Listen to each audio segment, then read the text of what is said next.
Welcome to Good Advice Givers, the podcast where real stories meet real solutions. Whether you're leveling up in life, navigating your hustle, or simply looking for wisdom that works, you're in the right place.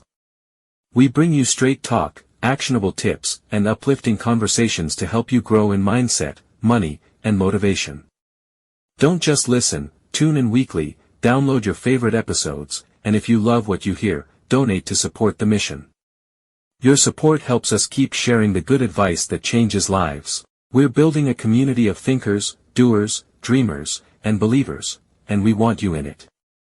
From interviews with entrepreneurs and creatives to personal reflections on real-world challenges, every episode is packed with practical value. Ready to grow with us? Let's get into it. Welcome to the Deep Dive. Okay, so the 2025 NFL Draft, it's done, it's dusted, the picks are in. Yep, all wrapped up. And while we're all watching highlights, the thing everyone's really jumping on right now, those instant draft grades. Oh yeah, immediately. Forget the mock drafts, now it's evaluation time. Exactly. So today, our mission for you is really to help you cut through all that noise. We want you to get a quick handle on what the experts are saying right now about the 2025 draft grades. Especially for some of those big name teams everyone's always watching, give you that, initial consensus. And we're doing this by looking at what you were searching for, sort of the digital breadcrumbs, right? We saw tons of searches for NFL draft grades, naturally. Makes sense. But also really specific stuff like Eagles draft picks 2025, Browns draft picks 2025, Cowboys draft picks 2025, Steelers draft picks 2025. And the big names too, right? Like Mel Kiper. People want to know what he thinks specifically. Absolutely. Shows just how much demand there is for that, instant verdict. It really is remarkable how fast these grades pop up. I mean, the draft ends and boom, analyses are everywhere. It's almost simultaneous. Yeah, you've got guys like Mel Kiper at ESPN, you've got PFF with their data-driven takes, loads of others. They're churning out reports basically in real time. It's like a rapid response operation for football analysis. Yeah. But, okay, when we talk grades, is it just like A, B, C, D, F, or is there more to it? That's a really good point. Many use the letter grades, A+ to F. It's an easy snapshot. Right. But the real meat is in the why, the analysis behind it. It's about, the talent they pick, sure, but also how does that player fit the team's needs, their scheme, and importantly, did they get good value where they pick them? So, yeah, the letter's quick, but the analysis tells the story. Gotcha. Okay, let's dig into some of those teams you were searching for. AFC North first. Always a tough division. We saw a lot on the Pittsburgh Steelers. Steelers draft picks 2025. What's the likely story there? Well, with the Steelers, there's always that consistent interest, right? People watch them closely. It probably comes down to a few things.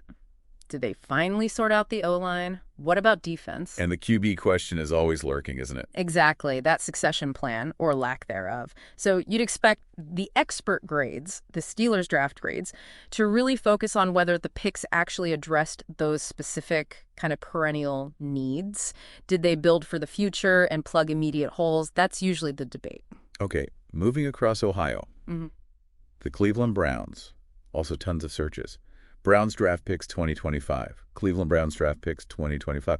What were people watching for there, you think? Yeah, the Browns searches suggest, I think, a real curiosity about how they're building on that roster they've assembled. A lot of people feel they're close, On the verge. They've spent big in some areas, like the D-line, so maybe the draft was about finding, offensive weapons, secondary depth. Complementary pieces. Precisely. So the grades for the Browns would likely zero in on. Did these picks complement their strengths? Did they fill the remaining perceived gaps? Did they find players to push them over the top? And even though we didn't see maybe the same volume of specific searches in our data for the Ravens and Bengals, they're obviously huge in the AFC North.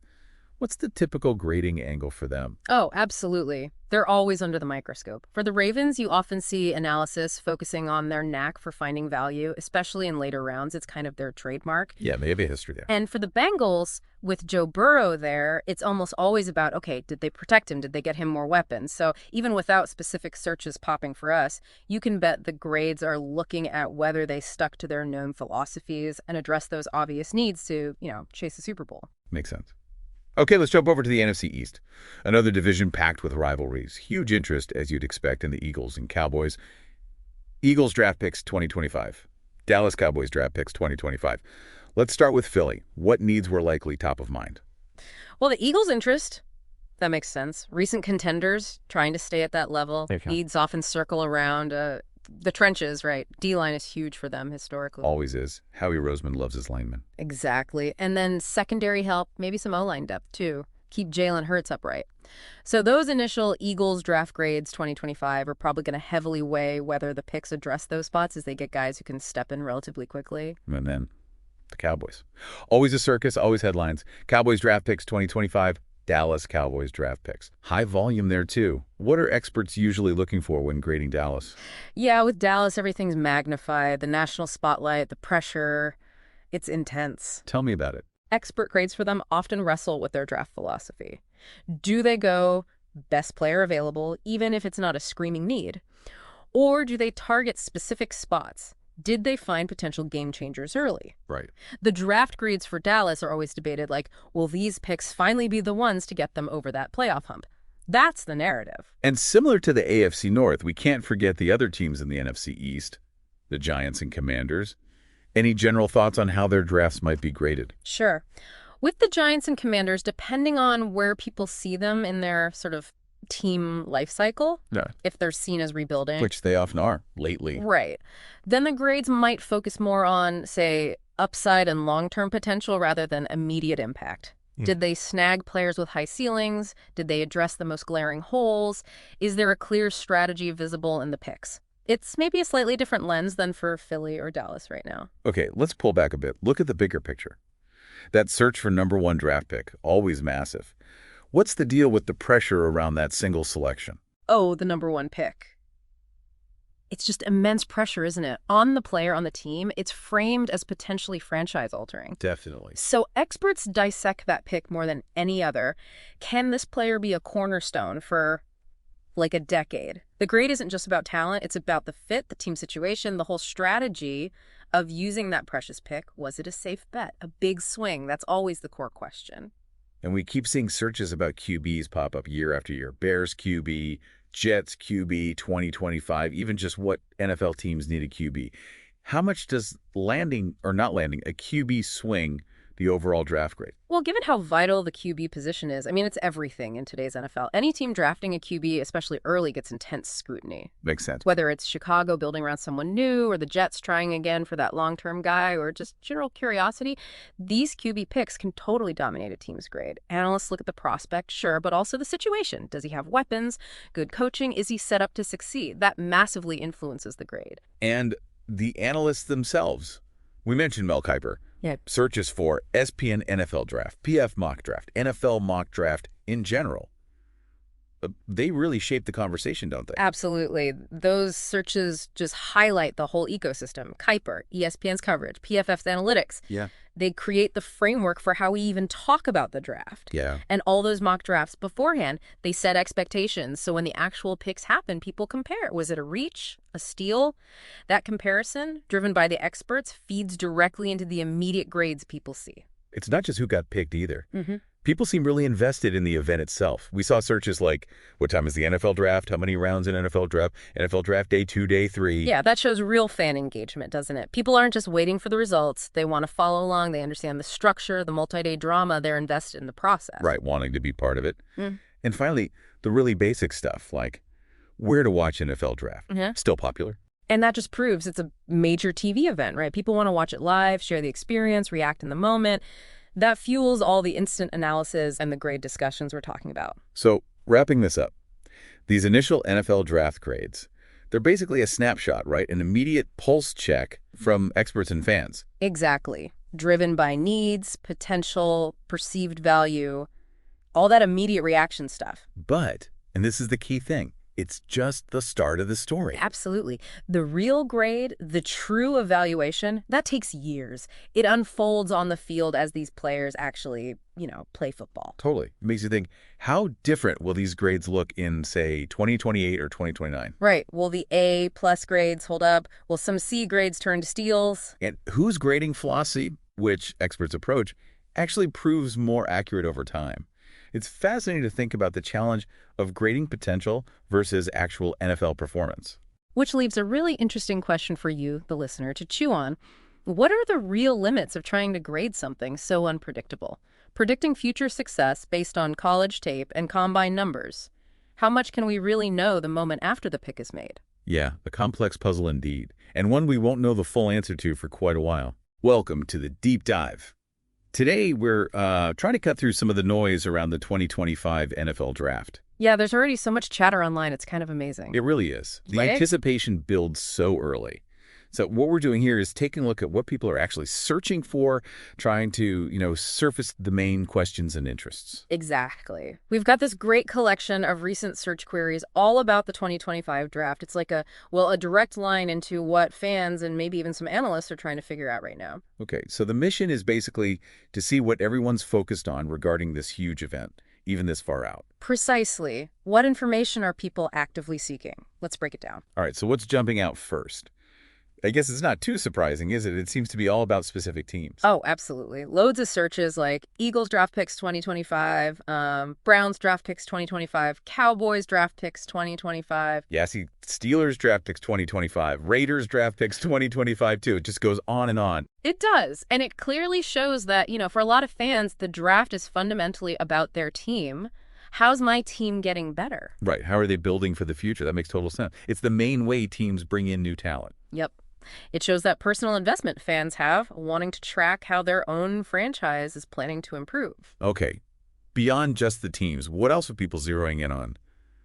Timing seems huge. Definitely. We see what time is the NFL draft start time, when does the NFL draft start? And even drilling down into specifics like NFL Draft Day 2, NFL Draft Day 3, or when is round 2 of the NFL Draft? Right. People are clearly planning around it. It's become this multi-day event, a spectacle almost. Yeah, they want to catch it live. They don't want to miss the picks for their team or the big trades maybe. Exactly. Knowing when to tune in is critical for them.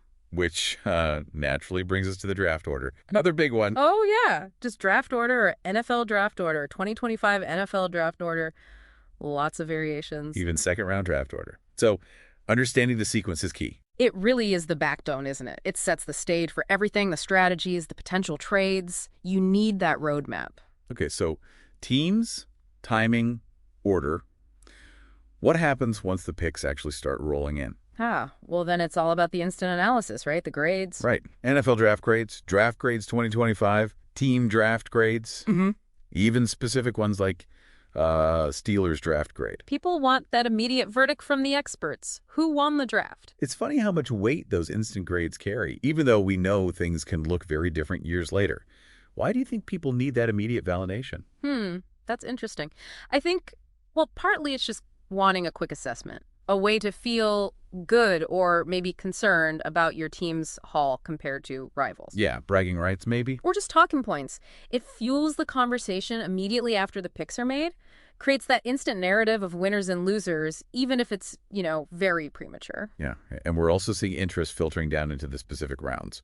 We are. NFL draft round 2, round 2 NFL draft round 4, round 3 NFL draft, and of course, the first round stuff too. So it's not just about the glamour picks at the very top. No, it shows a deeper understanding, I think. Fans know that crucial players, starters even, can come from those middle and later rounds. They're invested in the whole process. And if you want to follow along, you need to know how. Lots of searches about that too. Oh, for sure. Where to watch NFL draft, what channel is the NFL draft on, how to watch NFL draft, and just NFL draft stream. Got to find it first.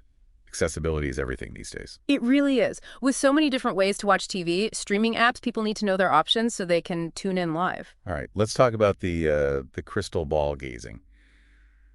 Mock drafts. Yeah, so many mock drafts. The volume is incredible. NFL mock draft, 2025 NFL mock draft, then the specific analysts, Mel Kiper mock draft, Peter Schrager mock draft, Daniel Jeremiah mock draft. And even player-focused ones like Shedder Sanders mock draft. It's fascinating. It really speaks to fans wanting to, play GM themselves, doesn't it? To see the possibilities. Totally. It's pre-draft entertainment, speculation, thinking about fits, about needs. And yeah, the popularity of certain analysts shows the trust people place in their predictions, or at least their perspectives. Okay, so that's the build-up. What about when the draft actually starts? Then the shift is immediate. It's all about real-time updates. NFL Draft Tracker 2025, NFL Draft Results 2025. NFL Draft Live. Live NFL Draft Live update. Anything to get that instant confirmation of who was picked. People want to follow along pick by pick as it happens. Absolutely. It's a live, dynamic event, and they want to be connected to that flow of information. Now, you mentioned Shedder Sanders. We're seeing searches for other individual players too, right? Not just in mocks. Definitely. Direct searches like Travis Hunter Draft, Dylan Gabriel Draft, Cam Ward NFL Draft. And even things looking at potential, like Shedder Sanders draft projection or Jalen Milroe draft projection. Or digging into athletic testing, even if it's early days. Jackson Dart 40 time, Treveron Henderson 40 time, or general interest Luther Burden NFL Draft, Nick Nash NFL Draft. Best Rayar in 2025 draft, Treveron Henderson stats. It's like fans are doing their own scouting reports. It shows a really deep level of engagement, going beyond just the team logo to understand the actual prospects entering the league, their skills, their potential fit. And the whole thing is treated like, well, like a holiday on the NFL calendar almost. Yeah, the constant use of Draft Day really emphasizes that. Draft Day 2025, Draft Day 2, Draft Day 3. Plus all those start time searches we mentioned, it's marked on the calendar. It's not just business, it's an event, a tradition for fans. We also see some more fundamental questions popping up. Right, like how many rounds in NFL Draft, or how many picks are in the NFL Draft, even how many picks in the first round. It's a good reminder that the audience isn't uniform. Some people are newer to it or just need a refresher on the basics. Exactly. It caters to a wide range of knowledge levels, from the hardcore follower to someone just tuning in. And interestingly, some people are looking backwards too. 2024 NFL Draft. Yes. 2021 NFL Draft. Yeah, maybe for context. Comparing classes, seeing how previous strategies worked out or how certain players developed. Evaluating past decisions. Right. It adds a layer of historical perspective to the current draft.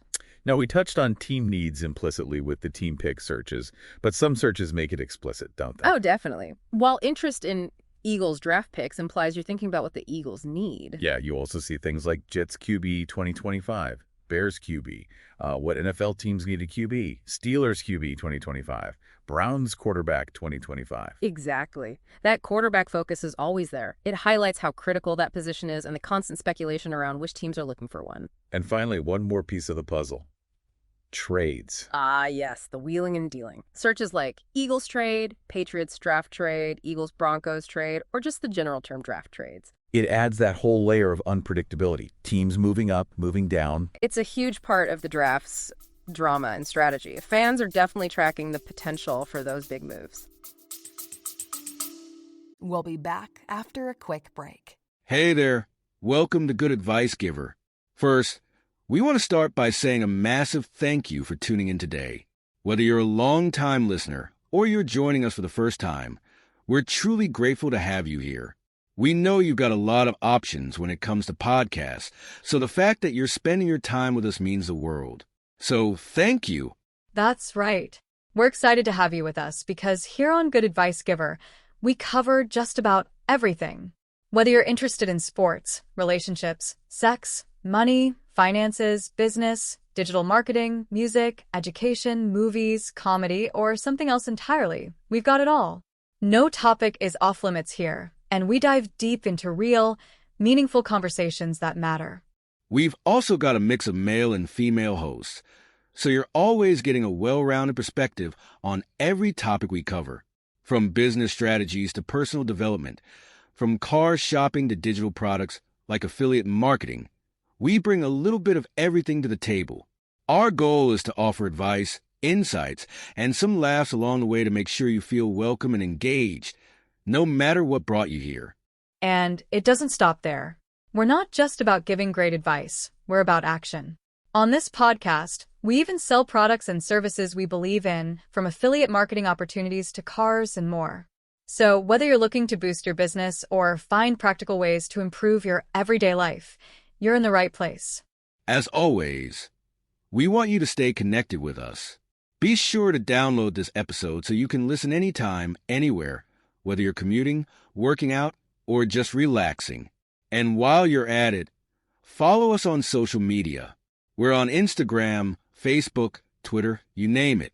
That's the best way to stay in the loop for upcoming episodes, behind-the-scenes content, and even giveaways. And don't forget to subscribe to our YouTube channel. We're posting extra content there, including video podcasts and deep dive discussions you won't want to miss. Be sure to like, comment, and subscribe, and let us know what topics you want to hear more about. Lastly, check out the link below in the description for exclusive offers, resources, and more ways to connect with us. We're here for you, and we can't wait to bring you more valuable content. Thanks again for tuning in to Good Advice Giver. Let's get started. So, okay. When you step back and look at all these different kinds of searches together, what's the big picture? What does it tell you about the audience for the draft? Well, the overwhelming picture for me is just how deeply invested and knowledgeable this audience is on the whole. These aren't just casual glances. Right. People are actively seeking information across the entire draft spectrum, from the big picture stuff like timing and order. Down to the really specific details like individual player 40 times or team grades. Exactly. And you see that cycle, the anticipation with mock drafts, then the real-time tracking, and finally the evaluation with grades. It's a continuous loop. Yeah, for me, the main takeaway is just how active this audience is. It's not passive viewing at all. There's a real hunger for immediate info, for expert takes, and for understanding what their team is doing. Agreed. It's that mix of wanting instant updates, but also wanting, deeper analysis. It shows a pretty sophisticated engagement with the whole process and what it means for the league's future. So here's maybe a final thought to leave people with. What is it about the draft, an event that's all about the future, not immediate game action, that generates this much intense interest year after year? What does it really represent for you, the fans, and the league itself, beyond just picking players? Is it purely about hope? Is it the strategy, the chess match? Or maybe something else entirely that keeps us all so hooked? That's a great question, something to chew on. Definitely something to think about until our next deep dive. Okay. The draft dust has finally settled. It has, and the takes are flying. Oh, yeah. You've probably seen, 100 different opinions online already. Now comes the tricky part, right? Figuring out what it all actually means. Exactly. Welcome to the deep dive. This time, we're zoning in on those immediate reactions to the 2025 NFL draft. We're talking about the initial expert evaluations, the draft grades. Right. We're going to try and give you a bit of a shortcut through all that noise. Yeah, cut through the clutter, understand the early buzz, who the smart analysts think did well, and maybe more importantly, where they're already disagreeing. Locking horns a bit. Definitely. Because as soon as that final pick, Mr. Irrelevant, was announced, it was like the floodgates just opened. Instant. Every analyst, every data platform like PFF, team insiders, they all rushed to get their verdict out there. So our job here is to sort of navigate that flood for you. Precisely. Yeah. We've looked at that first wave, people like Mel Kiper, obviously the PFF grades, reporters close to the teams. Getting that inside scoop sometimes. Yeah, and we want to highlight not just the A, B, C grades themselves, but the why behind them. Where do the experts see things differently? What's the reasoning? Right, because you see that whole spectrum, don't you? From the instant gut reactions, the hot takes online. Oh yeah, fans going wild in the comments. So maybe the slightly more considered takes that come out a day or two later. But what are the pros saying right now, and why? Let's dive into maybe the AFC North first. Always a tough division. Good place to start. Always scrutinized. Yeah, opinions are rarely, let's say, mild there. Yeah. Let's kick off with Pittsburgh. Steelers draft picks 2025 was definitely a popular search. What were the first evaluations saying? Well, the Steelers, it's interesting. There's some different viewpoints already. Okay. Generally, people seem to agree they did what the Steelers usually do, focus on strengthening the lines. Offensive line, defensive line. That's their traditional approach. Building in the trenches. Exactly. Now, if they did pick a quarterback, that's where the grades can really diverge. It depends heavily on how that specific analyst views that QB's potential, the fit. Right, like a Kuiper grade might be lower if they didn't take a QB he loved early. Potentially, yeah. Yeah. He often values grabbing those top QB prospects. But then maybe a data place like PFF might love an offensive lineman they picked if their models saw him as great value, a big upgrade. So we're looking for mentions of potential steals. Right. Guys picked later than maybe they should have been. Or reaches players they maybe took a round or two too early in some eyes. That's exactly what we're digging into for the Steelers class. Okay, makes sense. What about their rivals down in Cleveland? Browns draft picks 2025. NFL draft grades 2025 for them, also getting lots of clicks. Yeah, the Browns are a different case study, really. Because of the draft capital situation, they've traded away some high picks. Exactly. Fewer high-round picks means each one is under more scrutiny. So the grades often reflect, how effectively did they use those limited shots? Did they maximize the value? Did they complement what they already have? Fill those remaining holes, maybe at receiver or in the secondary. Did analysts think they got good value there? Were there any surprises? Moves people didn't see coming? That's key too. And how were those received? Because, look, if you have less capital, analysts can be pretty critical if it looks like you didn't nail every pick. Like maybe they played it too safe, didn't take big swings. That's a criticism you sometimes see leveled, yeah. Yeah. Did they really attack their needs aggressively? Okay. And just briefly, the other two in the AFC North, the Ravens and the Bengals, any early vibe from the overall NFL draft grades or AFC North chatter? Generally, for Baltimore and Cincy, teams that expect to be in the playoffs, the sentiment seems pretty positive overall. Okay. The analysis is looking at whether they added pieces effectively, maintaining that competitive edge without maybe reaching or overspending draft capital. Just solid additions. Yeah, trends suggest satisfaction, bolstering depth, adding playmakers, guys who might contribute fairly quickly. Seems like smart, solid drafting is the consensus for them early on. All right, let's switch conferences. NFC East, another division where, let's just say fans are passionate. And expectations are always sky high. Definitely. Philadelphia Eagles first, Eagles draft picks 2025, and especially Eagles draft grades. Those terms are popping up a lot. What's the story there? Well, with Philly, a lot of the grade focus seems to be on defense. Yeah. That was the big question mark coming in for many. Makes sense. They needed help there. So analysts are looking closely. Did they invest enough in the D-line, the secondary? Those areas felt like big needs, and the grades reflect that focus. Seeing a mix of opinions. Yeah, definitely a spectrum. Some more critical evaluations might say, hey, they missed out on some higher-rated defensive guys who were still on the board when they picked. Okay. But then the more positive grades might highlight value they found later, or maybe a smart trade they made. You want to look for grades that are consistently strong or weak across different analysts. That usually tells you something. Good point. And their big rivals, the Dallas Cowboys. Always a lightning rod. Searches for Cowboys draft picks 2025, Dallas Cowboys draft picks, and just general draft grades for them. It's always huge. Oh, yeah. The Cowboys draft generates clicks, that's for sure. And debate. So what are the early evaluations saying? How did the experts feel Jerry and company did? It seems like a bit of a mixed bag, honestly. Which isn't that unusual for Dallas, right? No. Pretty standard. Some analysts are definitely praising the moves to fix that offensive line. That was a worry last year, seeing those picks as, solid foundational moves. But others are maybe a bit skeptical about defensive picks or questioning the value they got at certain spots. Did they reach? Always the question with Dallas picks sometimes. They can be polarizing. Very. You might see a secondary pick that one analyst loved, sees upside, playmaking, while another just thinks, whoa, that was way too early based on my board. That kind of thing. Okay. And rounding out the NFC East, the New York Giants. Based on NFL draft grades and searches like Giants draft picks 2025, what's the initial buzz there? For the Giants, I'd say the feeling leans towards maybe cautious optimism. Okay. A lot of focus is on, did they address the key needs? They're still building. So the quarterback situation, obviously, receiver help, their O-line picks. Do the grades reflect a coherent strategy? That's what analysts are looking for.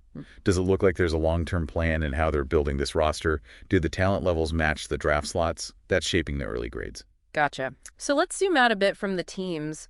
What broader themes or lingering questions are popping up from these first takes? We saw tons of searches for NFL Draft Round 2. People definitely kept watching after night one. Oh, absolutely. Did the overall grades change much after those big first-round splashes? That's a really good point. Because while Round 1 gets the headlines and those instant grades, the evaluation definitely keeps evolving. Right. Teams that nail their picks in NFL Draft Round 2, or even find gems on NFL Draft Day 2 and NFL Draft Day 3, they can see their overall grade shoot up. Makes sense. It's the whole class. Exactly. And the reverse is true, too. A great first round can be undermined if the later picks look like reaches or don't fill needs. It's about the complete haul. We also saw a lot of interest in the QB draft class 2025. Specific searches, too, like Travis Hunter draft, though he's unique, but also Dylan Gabriel draft, Cam Ward NFL draft. Right. Did the grades for the teams who took those guys reflect how analysts saw that pick's value or potential? Oh, definitely. Quarterback moves the needle like no other position. For sure. So drafting one, especially somewhat early, massively impacts a team's grade. If an analyst thinks a team got a potential franchise guy, big boost. And if they think it was a reach. Or maybe a lower ceiling developmental guy? Then it can drag the grade down, absolutely. For guys like Hunter, with that two-way potential, or QBs like Gabriel or Ward, it really depends on the fit, the scheme, the expected role. And the draft slot, I guess. Yeah. A later round QB might be seen as a smart, low-risk flyer that actually helps the value grade. Interesting. And it's always fascinating to see how the actual draft lines up with the, million NFL mock drafts beforehand. Yeah, mock draft season never ends. When teams go way off script from those mocks, how does that usually play into these initial grades? Does it make analysts harsher? It can, initially. When there are big surprises, teams going completely against the consensus mock.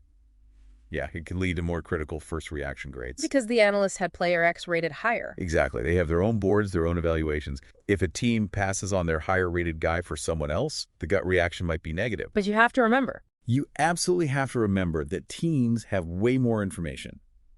Their own scouting, medicals, interviews, scheme fit, things the mocks just can't fully capture. Sometimes those wait what picks turn out brilliant later, even if they got panned initially. Good reminder. And just the sheer volume of searches for stuff like NFL Draft Day 2, NFL Draft Day 3, and people using tools like the SBN Draft Tracker or checking NFL.draft and Yahoo Sports. It shows this isn't just a one-night event for fans either. No way. It's a multi-day obsession for a lot of people. The draft is a process, and the story keeps changing pick by pick, day by day. Those trackers let everyone follow along and keep forming opinions way beyond the first round. So as we're wading through all this initial analysis, these draft grades so far, it's important to remember who's doing the grading right. Crucial point. Guys like Mel Kiper, he's an institution. His opinion carries weight, obviously. But different analysts have different methods. totally different approaches sometimes. You take someone like Kiper, more traditional scouting background, might prioritize certain traits or positions. Compared to, say, PFF, which is heavily data-driven. Advanced stats, performance metrics, that's their bread and butter. And then you have the team beat writers. Right. Who are embedded. They understand the team's specific needs, maybe the coaching staff preferences in a way others don't. Their grades might reflect that inside knowledge. So to get the full picture, you really need to look at a few different sources. I think so. You need to consume a variety of perspectives, understand the different lenses these draft grades so far are viewed through. Absolutely, because these initial grades, they're really just the first impression, a snapshot after a huge, complex weekend. Exactly right. The real grade, the ultimate success of these draft classes, that's not decided by a letter handed out hours after the draft ends. Nope, it's decided on the field. It's measured by performance, by development over years, how these guys actually help their teams win or lose. So as you keep following your team, keep tracking these rookies, just remember this evaluation is definitely a marathon, not a sprint. Well said. These first grades, they give us a fascinating starting point. They show the early consensus, the debates, but the real story, that unfolds on Sundays in the fall. Couldn't agree more. It'll be fun to watch. Definitely will. Thanks for diving deep with us today. We'll be keeping an eye on how these classes develop right along with you. Welcome to Good Advice Givers, the podcast where real stories meet real solutions. Whether you're leveling up in life, navigating your hustle, or simply looking for wisdom that works, you're in the right place. We bring you straight talk, actionable tips, and uplifting conversations to help you grow in mindset, money, and motivation. Don't just listen, tune in weekly, download your favorite episodes, and if you love what you hear, donate to support the mission. Your support helps us keep sharing the good advice that changes lives. We're building a community of thinkers, doers, dreamers, and believers, and we want you in it. From interviews with entrepreneurs and creatives to personal reflections on real-world challenges, every episode is packed with practical value. Ready to grow with us? Let's get into it. Today is your lucky day. Today is the day that our $3 website works for you, paying you directly to your PayPal daily. Imagine $3 ongoing continuous payments to your PayPal account. Imagine falling asleep and waking up to $300 in your PayPal account. How would this make you feel? How could this help you? What bills could you pay? What kind of fun could you have? What does that retirement look like now? All for a one-time payment of $3. This website is DFY done for you, fully built and completely hosted, and never stops collecting payments for you. You have spent $3 on coffee on a regular, but that coffee won't help you create multiple streams of income. Click the link below.